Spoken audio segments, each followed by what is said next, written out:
Hello everyone, it's Shane Kanto, your Wasteland reviewer, and I'm here to review Cellar, and this is a new thriller coming your way from director Vaughn Stein, written by Laurie Evans Taylor and Sam Scott. And this film focuses on a couple who moves into this really nice, fancy house that's gifted to them by a rich stranger, but the only deal is you can't open the cellar door.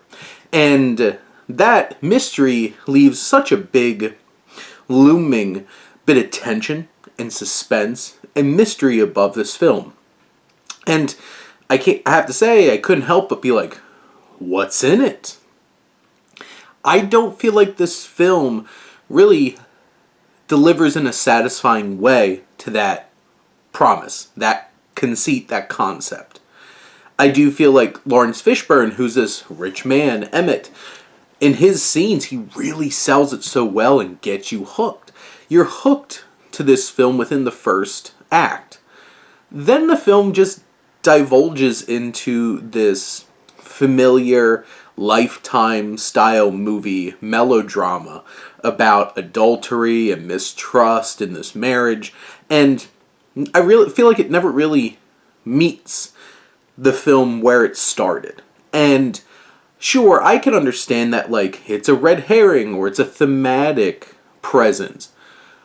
But for that to work, the rest of the movie has to be as interesting and engaging as that cellar door. And it's not. And it's predictable. It does have bits of twists to it, but they kind of feel obvious on some level. It's overly telegraphed. I do feel like Scott Speedman, who plays our protagonist, John, the husband here, isn't really convincing. John's an unlikable character, first of all. You don't really connect with him. You don't really care about him. And you're just like, he's, unfaithful. And there's not much to connect with him. And Speedman doesn't do a very good job of adding layers to it. I do enjoy Jordana Brewster, who plays his wife, Sarah.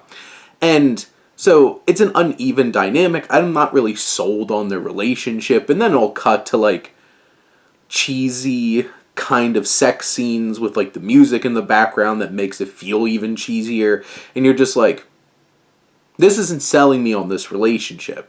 So you don't get sold on the relationship. So then the conceit of what the main storyline here isn't as engaging.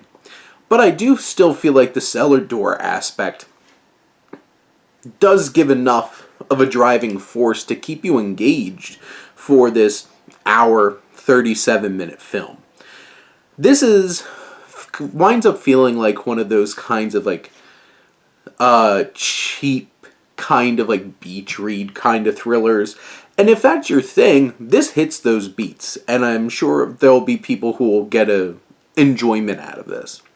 But for those that were looking for more and were expecting more with this overarching premise, you kind of get let down in the end.